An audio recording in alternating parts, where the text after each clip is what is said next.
Have you observed any time the pace of your breathing? Observe closely. When you are in lust, the pace of your breathing is very high, very fast, very heavy. When you are boiling with anger, even then the pace of your breathing is very heavy. The breathing is too fast, it's just like a bullet train. And when you are in peace, in joy, at that moment your breathing is not heavy but very calm, very slow. Your emotions, your feelings goes on impacting the pace of your breathing. When there is no mind, the breathing is at ease. The quota of your breath is not spent unnecessarily. It is spent only in the fond memory of the Holy Lord in His name. A yogi is in such a state. He breathes just like you and me, but his breathing is not impacted by his feelings or by his emotions. He lives in a state of no mind, and meditation happens only in the state of no mind. Truth is realized only in the state of no mind. In the space of no mind, truth descends like a light. The breathing pace is very slow and in rhythm when you are in the state of no mind, no thoughts. And meditation happens only when there are no thoughts. Always remember this. And what a beautiful coincidence, because today is the last day of Navratri festival, and many of you, just like me, must be fasting. And this fasting impacts the breathing pattern. A question always arises that what are the possible ways for a common man to control his or her breathing pace? When you fast for the whole day, observe your breathing very closely. It flows in harmony. Incidentally, all these 9 days, we all have been fasting, and many of you also must be fasting. Generally, a man or woman who is fasting out of love and devotion don't get angry on their fasting days, because they are devoted towards fasting. Their fasting is their way of expressing their love towards the Master. And where there is love, there is no burden. Absolutely no burden. A man who says, "It is my duty to serve my mother and father," doesn't really love his father and mother. Because when there is love, there is no question of duty. When you love, you simply love. When a waiter serves you a cup of tea, there is not much life in that cup of tea. But when someone serves you a cup of tea out of love, you feel the love, you feel alive, you feel the flow of life through that small cup of tea. You see, whatever you do just because you have to do it adds not much. It is a futile exercise. Responsibility must not arise out of the sense of duty, but out of love. When you love, you experience a responsibility arising out of it, with no sense of duty, with no sense of burden, but just a sheer joy, a dance, a song of the heart. You are doing something that is needed. You never think that you are obliged. Love never obliges anybody.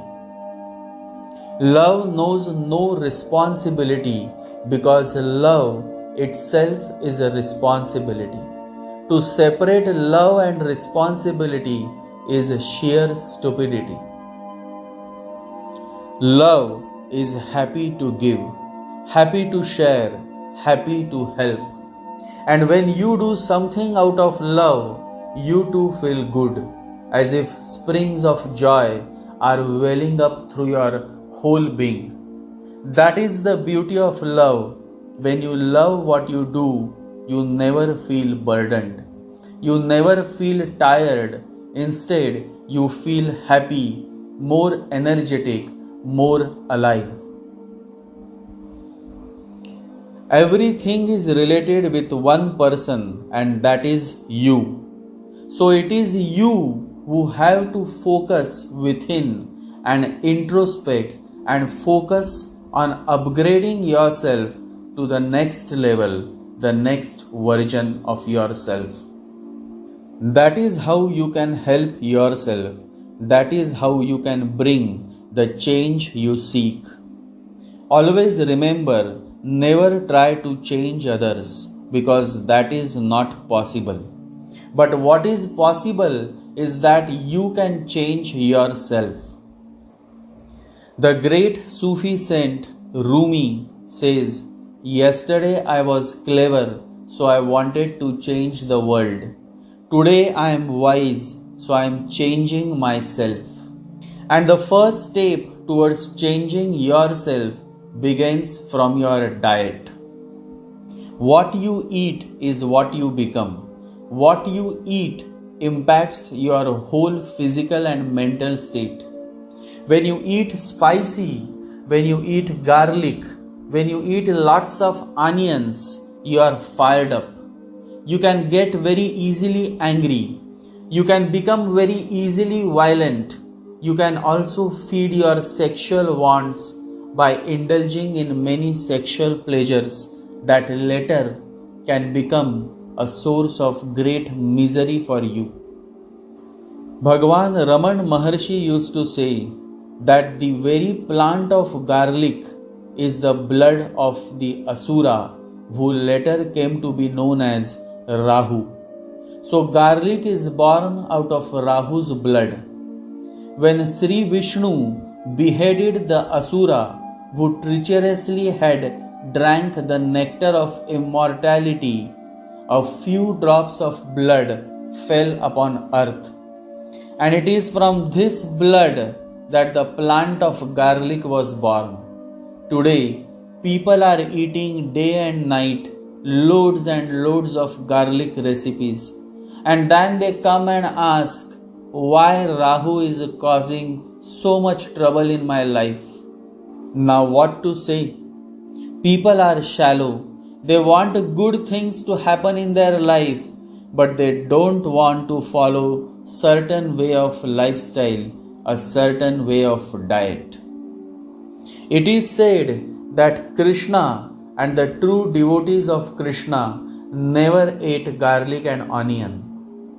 In fact, I came to know later that in ISKCON, the Bhog Prasad that they offer to Lord Krishna is made without onion and garlic. In very ancient times, the true Brahmins would never touch food that was made with garlic and onions. I have great respect for Jainism. Probably it is the only religion in the current human world that has a strict diet, because they eat no garlic, no onions, and even no potatoes. So one has to be very diet conscious, especially if somebody is on the path of spiritualism.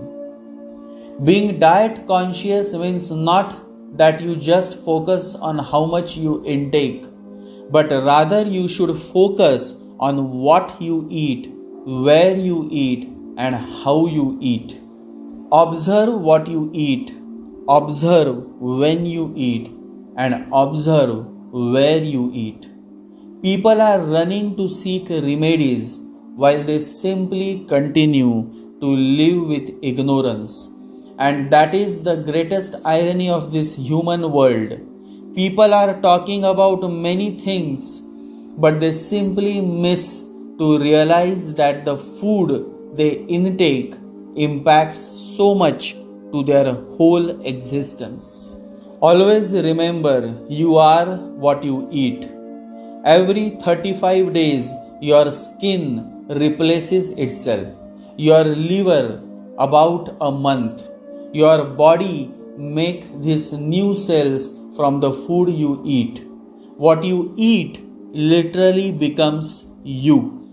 I have many remedies to offer, but that is my side of story. I have to see the one who is at the receiving end, whether he or she has the capability to understand the remedies or the message that I share. A certain level of understanding has to be there, only then the truths can be given. And so, help those who deserve to receive your help. Share with those who can understand your language. And then a time comes when there is no language but only silence. This silence is the blissful silence. This silence is God. This silence is the truth. The last word of Buddha before he left his body was Samasti, meaning remember. What a blissful message.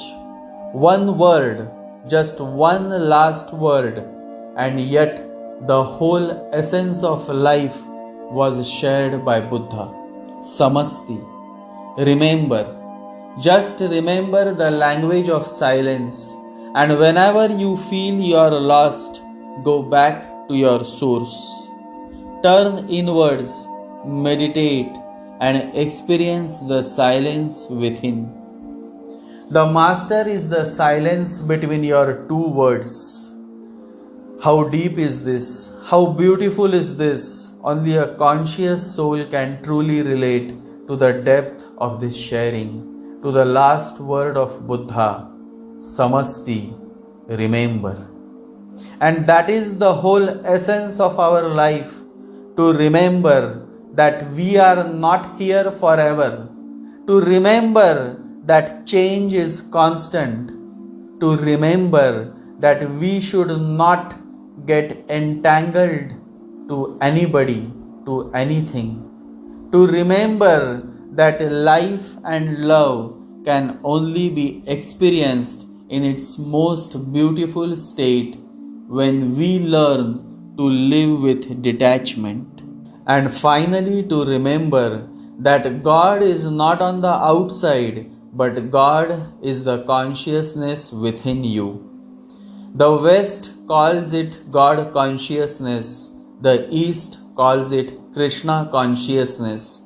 The words may differ, the essence remains the same. We have to come to the state of consciousness. We have to expand our consciousness. Consciousness is what moves this whole universe. Consciousness is the ultimate fragrance of God. Come you all and meditate. I have been saying this all my life, and on this podcast again I am saying, meditate. A young man once asked, why you say the same thing again and again? I said, have you seen the rainfall? He said, yes. I said, the rain falls again and again because it knows that someday, sometime, somewhere, the water that it provides will penetrate into some seed and the seed will start growing. Why every religion asks you to read the same scripture again and again?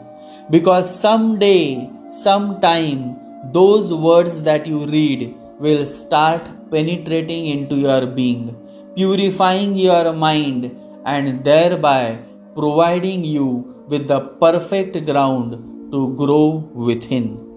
Real growth is always within and not without. Remember this. One who is focused on the outside goes on judging others. One who is focused within simply goes on observing. Observe.